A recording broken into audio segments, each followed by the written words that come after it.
সাল্লামের প্রতি সালাম জানাচ্ছি। হিজবুত তৌহিদের প্রতিষ্ঠাতা Imamuzzaman, the leader of the time, আমার শ্রদ্ধেয় পিতা জনাব মোহাম্মদ বায়েজিদ খান পান্নির প্রতি। আজকের এই অনুষ্ঠানের প্রধান অতিথি, মুখ্য আলোচক, হিজবুত তৌহিদের প্রাণপুরুষ, আল্লাহর মনোনীত ইমামুন্নাস, জামিউন্নাস, জানাচ্ছি ওনার প্রতি হাজার সালাম। আজকের এই অনুষ্ঠানের আয়োজক খুলনা বিভাগীয় আমির সহ আমাদের হিজবুত তৌহিদের সাধারণ সম্পাদক, সম্মানিত সাধারণ সম্পাদক, মঞ্চে উপবিষ্ট নারী নেত্রীগণ এবং বিভিন্ন পর্যায়ে দায়িত্বশীল এবং দূর দূরান্ত থেকে আগত ভাই ও বোনেরা, সবার প্রতি আমার পক্ষ থেকে গ্রহণ করবেন আন্তরিক শুভেচ্ছা, মোবারকবাদ। সালামু আলাইকুম। একটু আপনারা, আমি জানি অনেক ব্যস্ত থাকেন, বাড়িতে অনেক কাজ থাকে, গবাদি পশু, সন্তান, স্বামী, সংসার সব কিছুকে ম্যানেজ করে আপনাদের আসতে হয়। আমাদের ভাইয়েরা যারা এসেছেন অনেক ব্যস্ত। দীর্ঘক্ষণ প্রায় 2 ঘন্টার বেশি অধিক ধরে আপনারা মাননীয় ইমামের আলোচনা শুনেছেন এবং আমরা হিজবুত তৌহিদের আসল উদ্দেশ্য কি, মূল লক্ষ্য কি, উদ্দেশ্য অর্জনের সেই প্রক্রিয়া কি, সে সমস্ত কিছু আপনারা শুনেছেন, বুঝেছেন এবং এই আলোচনার প্রেক্ষিতে আপনারা আজকে আমাদের সাথে ঐক্যবদ্ধ হয়েছেন। আপনাদের সাথে আমার পরিচয় করে দেওয়ার সময় এটাই বলা হয়েছে যে আমি হিজবুত তৌহিদের নারী বিভাগের দায়িত্বে আছি এবং সেই সুবাদে বাংলাদেশের প্রতিটি জেলাতে, প্রত্যন্ত অঞ্চল থেকে শুরু করে মহানগরীতে বিভিন্ন পর্যায়ে আমি কাজ করছি, নারীদেরকে নিয়ে কাজ করছি। তৃণমূল পর্যায়ে যেভাবে করছি ঠিক সেভাবেই সুধীজনদের সাথেও আমার কাজ করতে হচ্ছে। নারীদের মুক্তির লক্ষ্যে, নারীদের প্রকৃত স্বাধীনতা অধিকার নিশ্চিত করার জন্যই ইসলামের আলোকে, ইসলামের প্রদত্ত সে অধিকার তাদের ফিরিয়ে দেওয়ার জন্যই আমি এই সংগ্রাম করছি। আমার প্রিয় বোনেরা যারা আপনারা এসেছেন, আপনাদেরকে এই অনুষ্ঠানে শুধু আসা এবং যাওয়া যেন না হয়, সেই জন্য আমি দুটো কথা বলবো, আপনারা একটু মন দিয়ে শুনবেন। হিজবুত তৌহিদ কি চায়, আমাদের লক্ষ্য কি? হিজবুত তৌহিদ চায় শান্তি। হিজবুত তৌহিদ চায় আল্লাহর সেই দিনকে মানুষের জীবনে প্রতিষ্ঠা করে যাবতীয় অন্যায়কে দূর করে মানুষের মধ্যে ন্যায়, শান্তি, সুবিচার, নারীদের অধিকার, নারীদের সম্মান, নারীদের মর্যাদা ফিরিয়ে দিতে। কেন চায় হিজবুত তৌহিদ? কেন চায়? এই জন্য চায় কারণ আমরা সত্যটা বুঝেছি, আমরা আল্লাহর খলিফা। আল্লাহ পবিত্র কোরআনে বলেছেন সূরা বাকারা 30 নম্বর আয়াতে যে তুমি হচ্ছে আমার খলিফা, পৃথিবীতে শান্তি প্রতিষ্ঠা করাই হচ্ছে তোমার কাজ। এই জন্যই আমরা এই শান্তিটা প্রতিষ্ঠা করতে চাচ্ছি, কারণ এখন আল্লাহর হুকুম দিয়ে যেহেতু আমাদের জীবন পরিচালিত হয় না, রাষ্ট্র চলছে না, এই জন্যই সমাজে এত অরাজকতা চলছে। কিভাবে চাই? ঠিক সেভাবে যেভাবে রাসূলুল্লাহ সাল্লাল্লাহু আলাইহি ওয়াসাল্লাম করেছিলেন। আল্লাহ রসুল একটা জাতি গঠন করেছিলেন, সেই জাতির মধ্যে নারী এবং পুরুষ উভয় ছিল। আচ্ছা বলেন তো, আল্লাহ রসুলের জাতিতে কি শুধু পুরুষরা ছিলেন? অর্ধেক ছিলেন নারীরা। সেই নারীদেরকে এবং পুরুষদেরকে উভয়কে নিয়ে তিনি একটা জাতি গঠন করলেন। কেন? কারণ এই যে দিন প্রতিষ্ঠার দায়িত্ব আল্লাহ যে মানুষকে দিলেন, এই দায়িত্ব শুধু পুরুষের উপর দেন নাই, দিয়েছেন নারীদের উপরেও। এই সত্যটাই আল্লাহ রসুল নারীদেরকে বুঝিয়েছেন, পুরুষদেরকে বুঝিয়েছেন, তৌহিদের উপর ঐক্যবদ্ধ করেছেন, তাদেরকে সংগ্রামের মাধ্যমে আল্লাহর দ্বীনকে সেখানে প্রতিষ্ঠা করেছিলেন। রাসূলুল্লাহ উনার জীবদ্দশায় 12.5 লক্ষ মাইলের মধ্যে এই শান্তি প্রতিষ্ঠা করে বাকি পৃথিবীতে আল্লাহর হুকুম প্রতিষ্ঠার মাধ্যমে শান্তি প্রতিষ্ঠা করার দায়িত্ব তার উম্মার উপর, তার জাতির উপর তিনি দিয়ে আল্লাহর কাছে ফেরত চলে গেলেন। আজকে আমার বাংলাদেশ নিয়ে যদি আমি কথা বলি, বিশ্বের পরিস্থিতি তো দেখছেন, যুদ্ধের আগুন পুরো পৃথিবীকে ছাই করে দিচ্ছে। যুদ্ধের এই আগুনে না বাঁচছে নারী, না বাঁচছে কোনো বাচ্চা। কারণ যুদ্ধ যখন লাগে, এই নারী এবং এই বাচ্চারা সবচেয়ে বেশি আক্রান্ত হয়, সে মুসলমান হোক আর সে যেই ধর্মের হোক না কেন। আমি মুসলমান নারীদের যদি কথা বলি, তারা আজকে সবচেয়ে বেশি আক্রান্ত হচ্ছে। কেন? কারণ তাদের কাছ থেকে আল্লাহ রসুলের মূল শিক্ষাটা নিয়ে যাওয়া হয়েছে। তারা জানে না যে আল্লাহর দ্বীনকে প্রতিষ্ঠা করতে হবে, আল্লাহর দ্বীন প্রতিষ্ঠা করলেই তার জীবনে শান্তি নেমে আসবে। সে জানে না, সে প্রতিরোধ করতে পারে না, সে সংগ্রাম করা শিখে নেয়। আজকে বোমার আঘাতে সে মারা যাচ্ছে। তো আমি আমার বাংলাদেশের কথাই বলি না, পত্রিকা খোলা যায় না, ফেসবুকে যাওয়া যায় না, কি বিভৎস সব ঘটনাগুলো ঘটছে। এবং যেমন নিহত হচ্ছে পুরুষরা, তার থেকে কয়েক গুণ অধিক আক্রান্ত হচ্ছে নারীরা এবং ছোট্ট ছোট্ট বাচ্চারা। 2 দিন আগে টাঙ্গাইলের ঘটনা দেখেছেন। এটা কোনো জানোয়ারের পক্ষেও বোধহয় সম্ভব না, কোনো পশু প্রাণীর পক্ষেও সম্ভব না যে ঘটনা টাঙ্গাইলে হয়েছে। একটা অন্তঃসত্ত্বা নারী, তাকে ধর্ষণ করে তাকে তো মারা হয়েছে, তার বাচ্চাটাকেও বের করে মারা হয়েছে। এটা কল্পনা করা যায়? 8 বছরের বাচ্চা গেছে স্কুলে খেলতে, স্কুলে যাওয়ার পথে থেকে তাকে অপহরণ করে দিনভর ধরে তার উপর অত্যাচার, নির্যাতন করে, শারীরিক নির্যাতন করে বাচ্চাটাকে মেরে ফেলা হয়েছে। তাহলে এই ভয়াবহ পরিস্থিতি কেন? কোনো আইন শৃঙ্খলা, কোনো সরকার এটার কি পরিবর্তন করতে পারছে না। কারণ আজকে যেই গাছটা রোপণ করে রাখা হয়েছে, এটা হচ্ছে একটা বিষের গাছ। এই বিষ গাছ লাগানোর ফলটাই হয়েছে বিষ দিচ্ছে। এই বিষটাই হচ্ছে মানব রচিত তন্ত্র মন্ত্র জীবন ব্যবস্থা।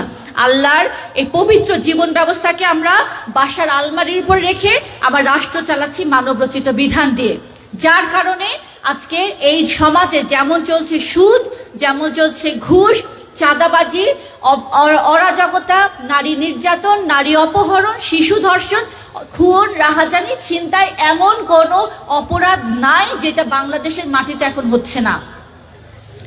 আমরা হিজবুত তৌহিদ, আমরা নেমেছি এই ব্যবস্থাটাকে পরিবর্তন করার জন্য। আমরা নেমেছি রাসূলুল্লাহর সেই আসহাবদের মতন জীবন বাজি রেখে মানুষকে সত্যের দিকে আহ্বান করার জন্য। আমরা তাদেরকে এটাই বলছি, এই প্রচলিত ব্যবস্থা শান্তি দিতে পারবে না, আসেন আল্লাহর ব্যবস্থাটাকে প্রতিষ্ঠা করি, তাহলে আমরা শান্তি পাবো, মুক্তি পাবো। এই কথা বলতে গিয়ে আমাদের উপর কি পরিমাণ নির্যাতন হচ্ছে সেটার বিবরণ না হয় এখানে নাই বা দিলাম। আমি আমার বোনদেরকে এটাই বলতে চাচ্ছি, যে কথাটা বলছিলাম, আল্লাহ আপনাকে সৃষ্টি করেছে পুরুষ এবং নারী উভয়কে, আল্লাহ তার দ্বীনকে প্রতিষ্ঠা করার জন্য সৃষ্টি করেছে। আজকে সেই শিক্ষাই আপনাদের কাছ থেকে ছিনিয়ে নেওয়া হয়েছে। আজকে আপনি জানেনই না যে রাষ্ট্রে আল্লাহর হুকুমকে প্রতিষ্ঠা করতে হবে না।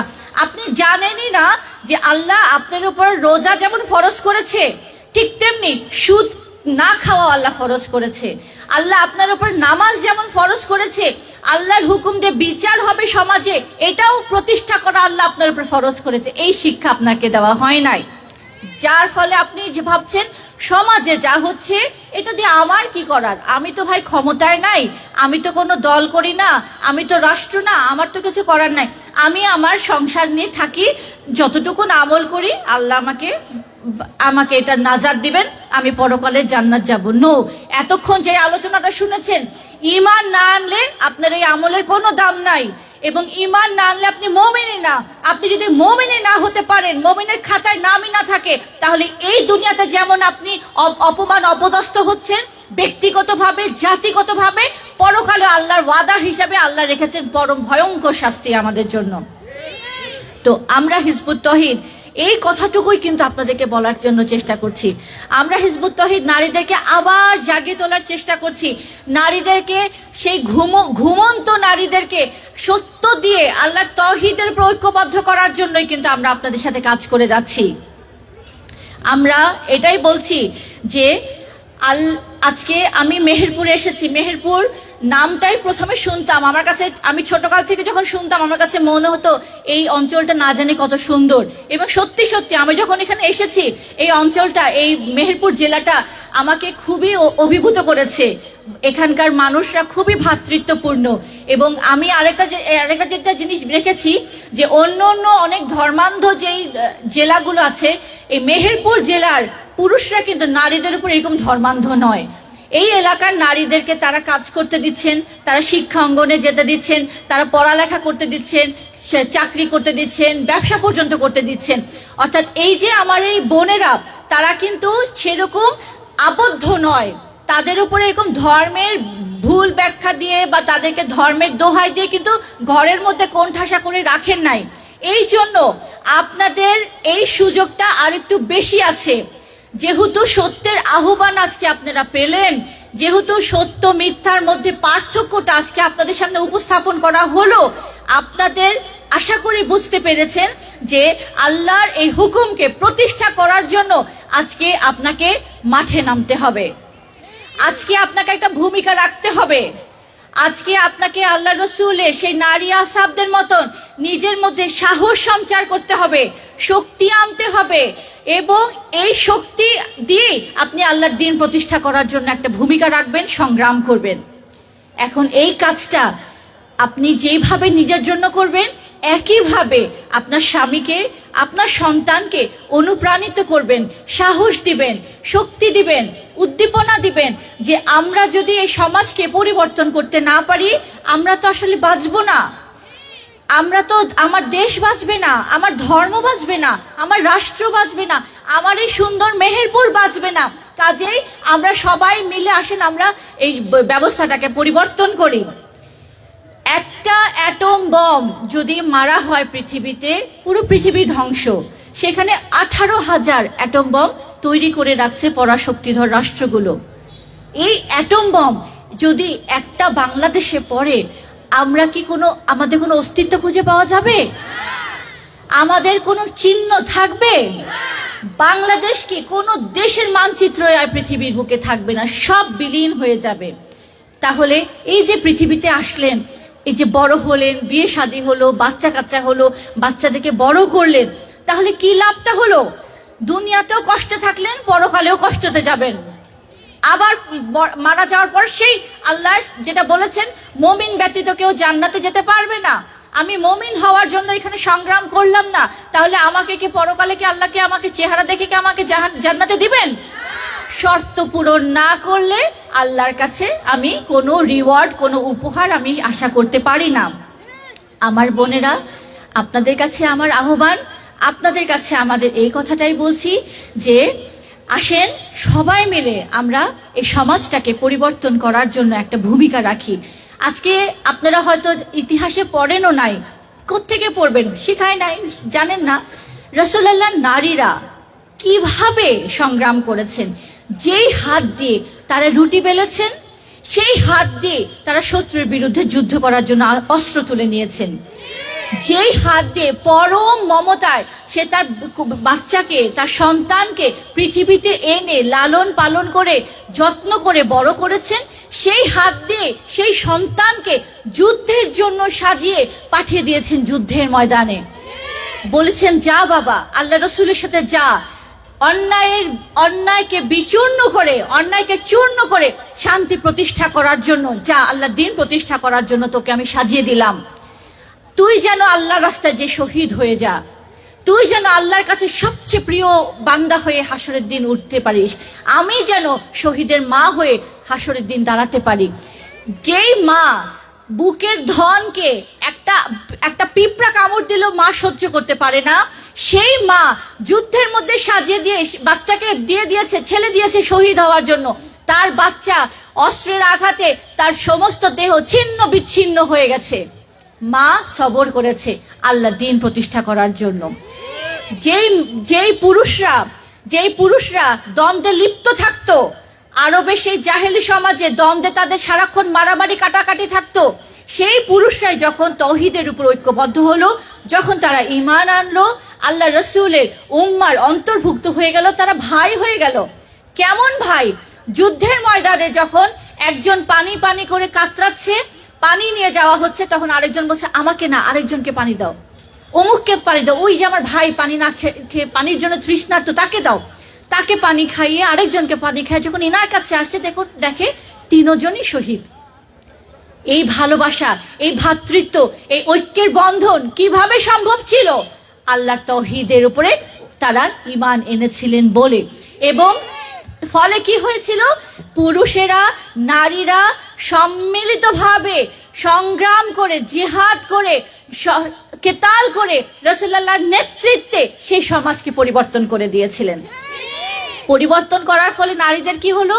যেই নারীদেরকে নর্তকীতে নিয়ে যেয়ে বিক্রি করে দেওয়া হতো, যেই নারীদেরকে বাজারে বাজারে বিক্রি করা হতো, তাদেরকে জীবন্ত একটা কন্যা সন্তানকে মাটিতে পুঁতে দেওয়া হতো, সেই নারীরাই ফিরে পেলেন তাদের সম্মান, সেই নারীরা ফিরে পেলেন তাদের অধিকার, সেই নারীরা হয়ে গেলেন সম্মানিতা, সেই নারীরাই তাদের এই সমাজে নিরাপদে অভয়ে চলাফেরা করার সেই সুযোগটা পেয়েছিলেন। আজকে আল্লাহ রসুল চলে গেলেন, 1400 বছর চলে গেল, সত্য ত্যাগ করলাম, তৌহিদ ত্যাগ করলাম, তৌহিদের উপর ভিত্তি করা সেই জীবন বিধানকে প্রতিষ্ঠা করার সংগ্রাম বাদ দিলাম, জিহাদ বাদ দিলাম, যুদ্ধ বাদ দিলাম। যেই যুদ্ধ আল্লাহ আপনার আমার উপর ফরজ করেছে, সেই যুদ্ধ বাদ দিয়ে আজকে আবারও মুসলমানরা সেই ভয়ঙ্কর অবস্থায় পতিত হয়েছে। এই সমাজে নারীর কোনো সম্মান নাই, অধিকার নাই, না আছে ঘরে, না আছে সংসারে, না আছে সমাজে। এই নারীর কোনো নিরাপত্তা নাই।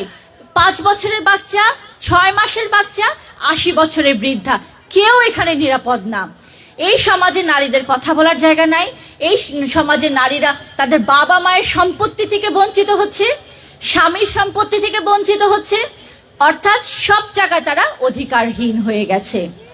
হিজবুত তৌহিদ এসেছে আপনাদের হারিয়ে যাওয়া সেই অধিকারকে আবার আপনাদের কাছে ফিরিয়ে দেওয়ার জন্য।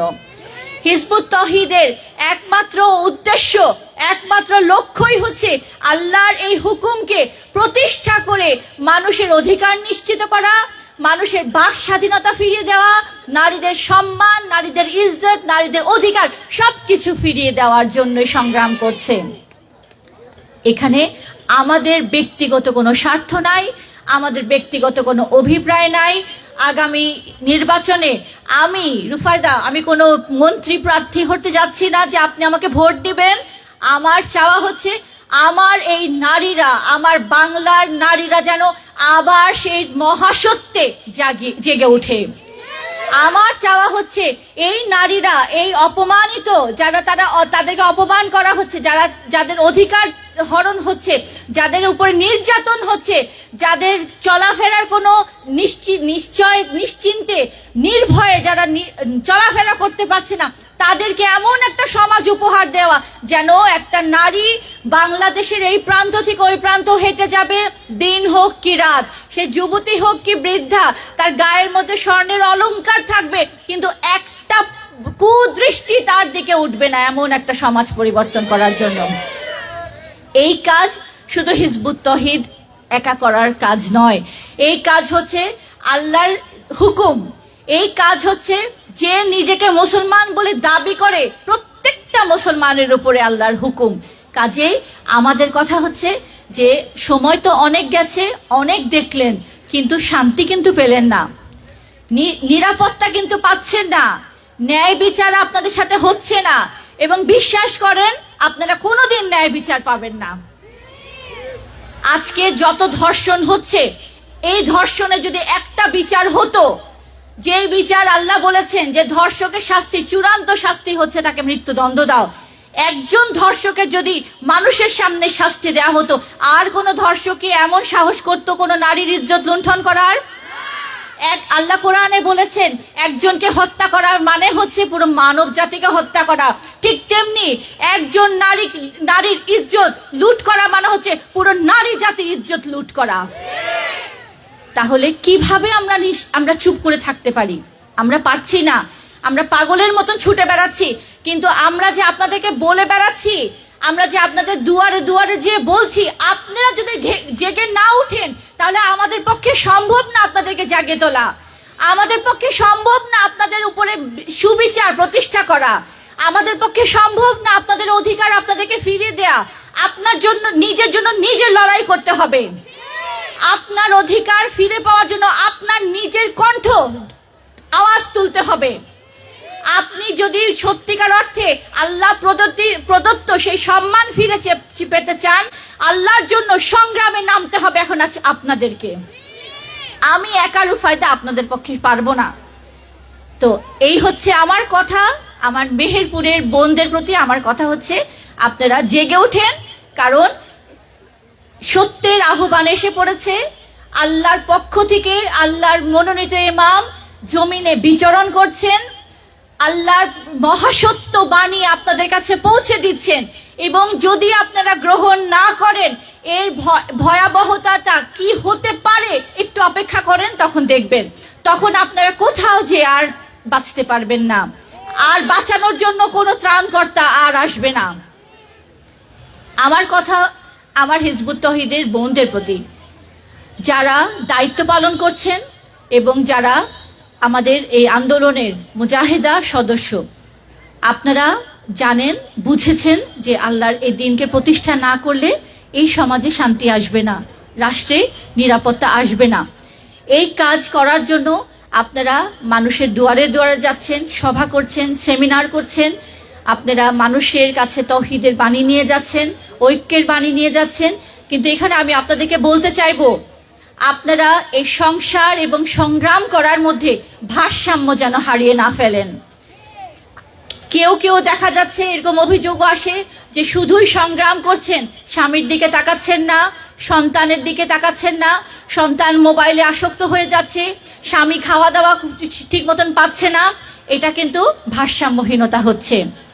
এটা ভুললে আপনাদের চলবে না যে আপনি আল্লাহর খলিফা, ঠিক আছে, কিন্তু আল্লাহ আপনাকে সংগ্রাম করার যে দায়িত্ব দিয়েছেন, এর পাশাপাশি আপনার উপর একটা অতিরিক্ত দায়িত্ব দিয়েছেন, সেটা হচ্ছে আপনার সংসারকে ম্যানেজ করা, আপনার স্বামীর সেবা করা, বাচ্চাদেরকে সত্য আদর্শ দিয়ে তৌহিদের আদর্শে বড় করা, তাদের যত্ন করা, এবং একই সাথে আল্লাহর দ্বীনকে প্রতিষ্ঠা করার এই সংগ্রাম করা।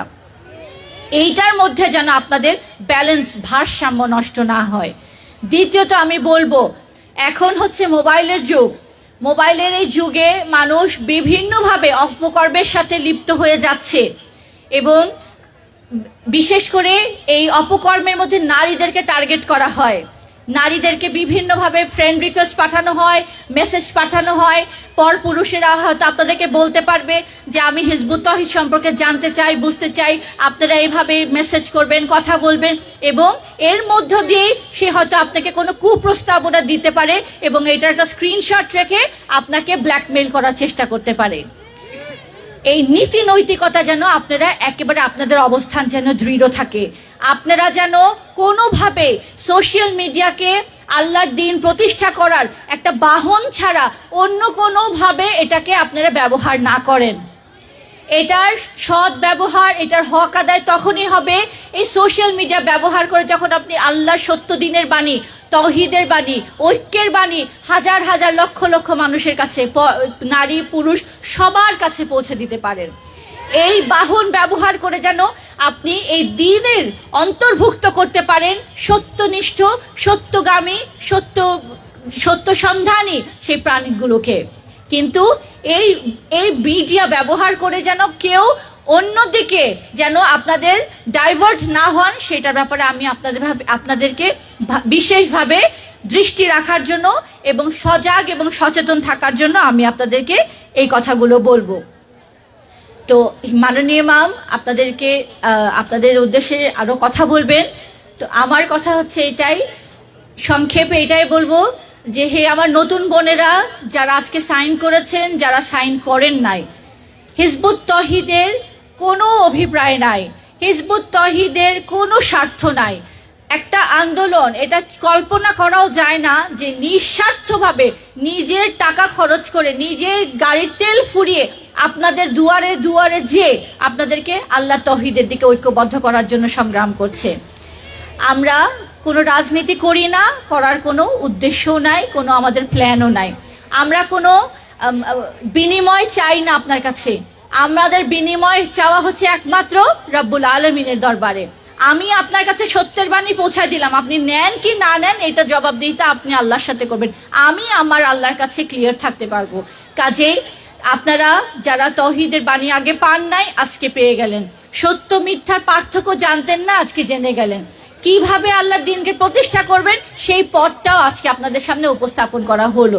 কাজেই আপনাদের কাছে আমার স্বনির্বন্ধ অনুরোধ থাকবে, আর সময় নষ্ট না করে আসেন আল্লাহর তৌহিদের উপরে ঐক্যবদ্ধ হন এবং একটা জাতি, একটা সীসা ঢালা প্রাচীরের ন্যায় ঐক্যবদ্ধ জাতির অন্তর্ভুক্ত হয়ে আল্লাহর দিনকে প্রতিষ্ঠা করার জন্য সংগ্রামে আপনারা অবতীর্ণ হন। আল্লাহ আপনাদেরকে সেই স্বাস্থ্য দান করুক, আল্লাহ আপনাদেরকে সেই তৌফিক দান করুক, ঈমান দান করুক, সেটা আমি দোয়া করি। সবাই ভালো থাকবেন। আল্লাহ হাফেজ। সালামু আলাইকুম।